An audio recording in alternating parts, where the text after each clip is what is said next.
नमस्कार, मैं मनीषा कोपल यादव कही अनकही कहानियों की श्रृंखला एक थी बुलबुल में आपका स्वागत करती हूँ। आज मैं आपको मुंशी प्रेमचंद जी की लिखी लघु कथा परीक्षा सुनाने जा रही हूँ। प्रेमचंद जी की रचनाओं में उनके गढ़े किरदार मानवीय संवेदनाओं से ओतप्रोत होते हैं, जो कितने ही बेआवाज लोगों की आवाज बनकर मर्मदर्शी हकीकत पेश करते हैं। जब रियासत देवगढ़ के दीवान सरदार सुजान सिंह बूढ़े हुए तो परमात्मा की याद आई। जाकर महाराज से विनय की कि दीन बंधु दास ने श्रीमान की सेवा 40 साल तक की। अब मेरी अवस्था भी ढल गई, राजकाज संभालने की शक्ति नहीं रही। कहीं भूल चूक हो जाए तो बुढ़ापे में दाग लगे, सारी जिंदगी की नेक नामी मिट्टी में मिल जाए। राजा साहब अपने अनुभवशील नीति कुशल दीवान का बड़ा आदर करते थे। बहुत समझाया, लेकिन जब दीवान साहब ने ना माना तो हार कर उनकी प्रार्थना स्वीकार कर ली, पर शर्त यह लगा दी कि रियासत के लिए नया दीवान आप ही को खोजना पड़ेगा। दूसरे दिन देश के प्रसिद्ध पत्रों में यह विज्ञापन निकला कि देवगढ़ के लिए एक सुयोग्य दीवान की जरूरत है। जो सज्जन अपने को इस पद के योग्य समझें, वे वर्तमान सरकार सुजान सिंह की सेवा में उपस्थित हों। ये जरूरी नहीं है कि वह ग्रेजुएट हों, मगर हष्ट पुष्ट होना आवश्यक है। मंदाग्नि के मरीज को यहाँ तक कष्ट उठाने की कोई जरूरत नहीं। 1 महीने तक उम्मीदवारों के रहन सहन आचार विचार की देखभाल की जाएगी। विद्या का कम परंतु कर्तव्य का अधिक विचार किया जाएगा। जो महाशय इस परीक्षा में पूरे उतरेंगे वे इस उच्च पद पर सुशोभित होंगे। इस विज्ञापन ने सारे मुल्क में तहलका मचा दिया। ऐसा ऊंचा पद और किसी प्रकार की कैद नहीं, केवल नसीब का खेल है। सैकड़ों आदमी अपना अपना भाग्य परखने के लिए चल खड़े हुए। देवगढ़ में नए नए और रंग बिरंगे मनुष्य दिखाई देने लगे। प्रत्येक रेलगाड़ी से उम्मीदवारों का एक मेला सा उतरता। कोई पंजाब से चला आता था, कोई मद्रास से, कोई नई फैशन का प्रेमी, कोई पुरानी सादगी पर मिटा हुआ। पंडितों और मौलवियों को भी अपने अपने भाग्य की परीक्षा करने का अवसर मिला। बेचारे सनत के नाम रोया करते थे। यहाँ उसकी कोई जरूरत नहीं थी। रंगीन एमामे, चोगे और नाना प्रकार के अंगरखे और कंटोप देवगढ़ में अपनी सजधज दिखाने लगे।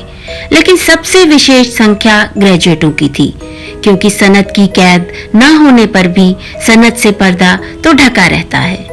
सरदार सुजान सिंह ने इन महानुभावों के आदर सत्कार का बड़ा अच्छा प्रबंध कर दिया था।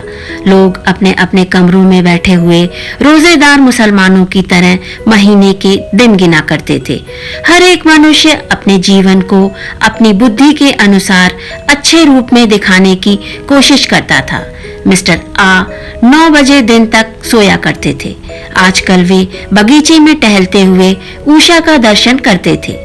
मिस्टर बा को हुक्का पीने की लत थी। आजकल बहुत रात गए किवाड़ बंद करके अंधेरे में सिगार पीते थे। मिस्टर दा, सा और जा से उनके घरों पर नौकरों की नाक में दम था। लेकिन ये सज्जन आजकल आप और जनाब के बगैर नौकरों से बातचीत नहीं करते थे।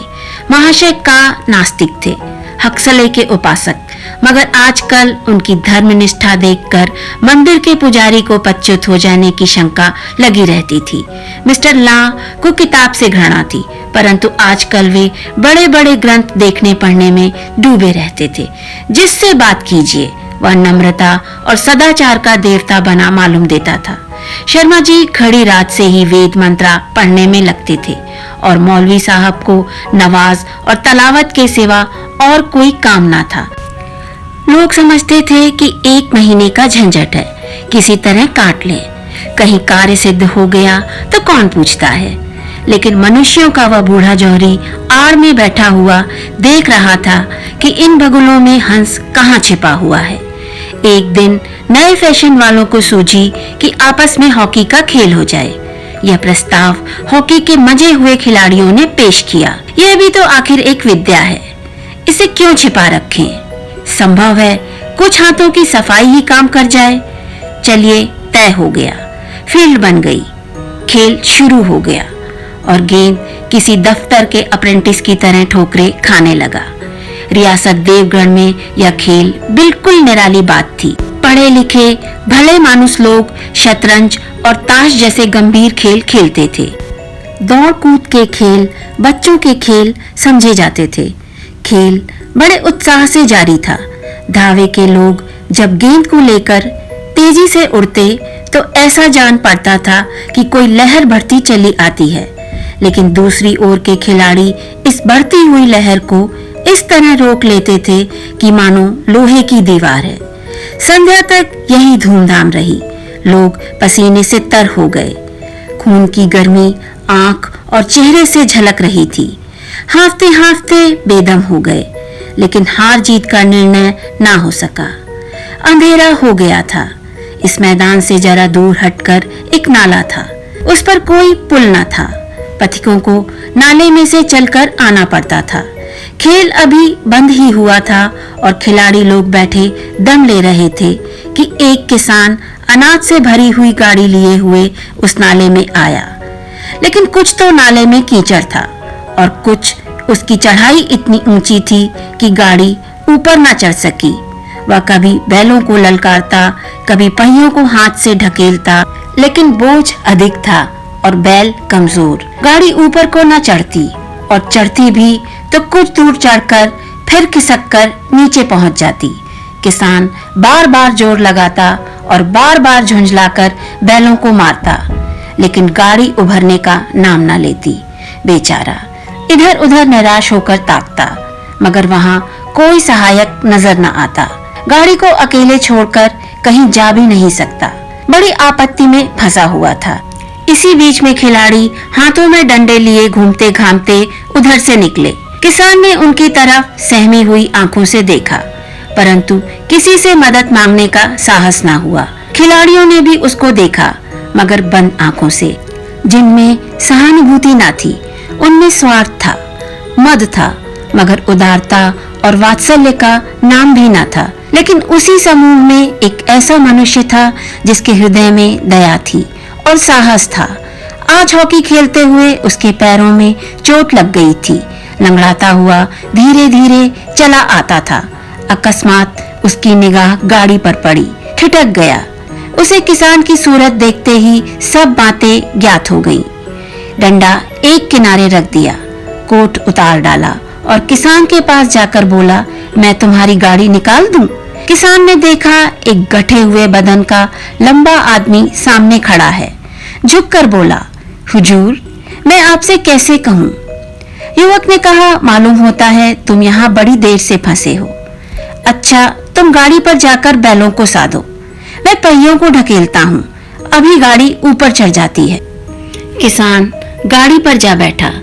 युवक ने पहिए को जोर लगाकर उकसाया। कीचड़ बहुत ज्यादा था।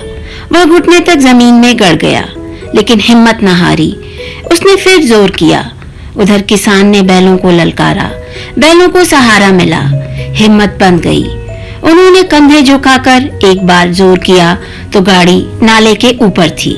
किसान युवक के सामने हाथ जोड़कर खड़ा हो गया। बोला, महाराज, आपने आज मुझे उबार लिया, नहीं तो सारी रात मुझे यहाँ बैठना पड़ता। युवक ने हंसकर कहा, अब मुझे कुछ इनाम देते हो? किसान ने गंभीर भाव से कहा, नारायण चाहेंगे तो दीवानी आपको ही मिलेगी। युवक ने किसान की तरफ गौर से देखा। उसके मन में एक संदेह हुआ, क्या यह सुजान सिंह तो नहीं है? आवाज मिलती है, चेहरा मोरा भी वही। किसान ने भी उसकी ओर तीव्र दृष्टि से देखा। शायद उसके दिल के संदेह को भांप गया। मुस्कुराकर बोला, गहरे पानी में बैठने से ही मोती मिलता है। निदान महीना पूरा हुआ। चुनाव का दिन आ पहुंचा। उम्मीदवार लोग प्रातःकाल से ही अपनी किस्मतों का फैसला सुनने के लिए उत्सुक थे। दिन काटना पहाड़ हो गया। प्रत्येक के चेहरे पर आशा और निराशा के रंग आते थे। नहीं मालूम आज किसके नसीब जागेंगे, न जाने किस पर लक्ष्मी की कृपा दृष्टि होगी। संध्या समय राजा साहब का दरबार सजाया गया। शहर के रईस और धनाढ्य लोग, राज्य के कर्मचारी और दरबारी तथा दीवानी के उम्मीदवारों का समूह सब रंग बिरंगी सज-धज बनाए दरबार में आ बिराजे। उम्मीदवारों के कलेजे धड़क रहे थे जब सरदार सुजान सिंह ने खड़े होकर कहा, मेरे दीवानी के उम्मीदवार महाशयों, मैंने आप लोगों को जो कष्ट दिया है उसके लिए मुझे क्षमा कीजिए। इस पद के लिए ऐसे पुरुष की आवश्यकता थी जिसके हृदय में दया हो और साथ साथ आत्मबल। हृदय वह जो उदार हो, आत्मबल वह जो आपत्ति का वीरता के साथ सामना करे, और इस रियासत के सौभाग्य से हमें ऐसा पुरुष मिल गया है। ऐसे गुण वाले संसार में कम हैं, और जो हैं वे कीर्ति और मान के शिखर पर बैठे हुए हैं, उन तक हमारी पहुंच नहीं। मैं रियासत के पंडित जानकी नाथ सा दीवान पाने पर बधाई देता हूँ। रियासत के कर्मचारियों और रईसों ने जानकी नाथ की तरफ देखा। उम्मीदवार दल की आंखें उधर उठी, मगर उन आंखों में सत्कार था, इन आंखों में ईर्ष्या। सरदार साहब ने फिर फरमाया, आप लोगों को यह स्वीकार करने में कोई आपत्ति न होगी कि जो पुरुष स्वयं जख्मी होकर भी एक गरीब किसान की भरी हुई गाड़ी को दलदल से निकालकर नाले के ऊपर चढ़ा दे, उसके हृदय में साहस, आत्मबल और उदारता का वास है। ऐसा आदमी गरीबों को कभी न सतावेगा। उसका संकल्प दृढ़ है जो उसके चित्त को स्थिर रखेगा। वह चाहे धोखा खा जाए, परंतु दया और धर्म से कभी न हटेगा।